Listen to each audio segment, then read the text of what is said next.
Je suis très satisfaite de cette édition. Il y a énormément de monde, il y a 100 personnes de plus que l'année dernière. Les patients sont extrêmement représentés, ça c'est très important. On avait fait un thème, l'expérience patient.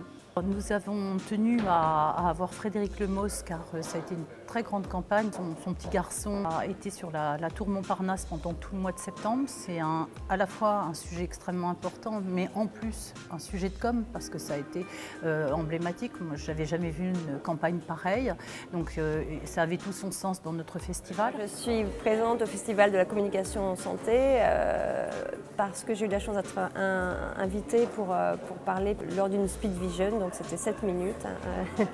Et aussi parce que ça m'intéresse aussi beaucoup de voir toute la nébuleuse autour de la santé. C'est pas seulement les médecins, c'est aussi tout ce qui gravite, que ce soit l'industrie, que ce soit l'innovation. Et je sais que c'est une tendance que la présidence actuelle de ce festival est en train vraiment de soigner. Dominique Noël a très envie que la parole des usagers soit de plus en plus présente dans ce festival. Je suis venue ici pour justement parler du don d'organes et quel est le rapport avec la télé-réalité et pourquoi j'ai fait de la télé-réalité pour démocratiser ce sujet-là et à quel point on peut utiliser aussi les médias qui nous utilisent parfois à bon escient et pour faire passer de vrais messages de vie, quoi. La suite pour le Festival de la communication santé, c'est d'ouvrir toujours plus. Notre objectif est de décloisonner le plus possible, de faire venir de plus en plus d'acteurs de santé, les entreprises qui œuvrent pour la santé. La santé d'un humain s'inscrit de sa naissance à sa mort et le bien vieillir dans les meilleures conditions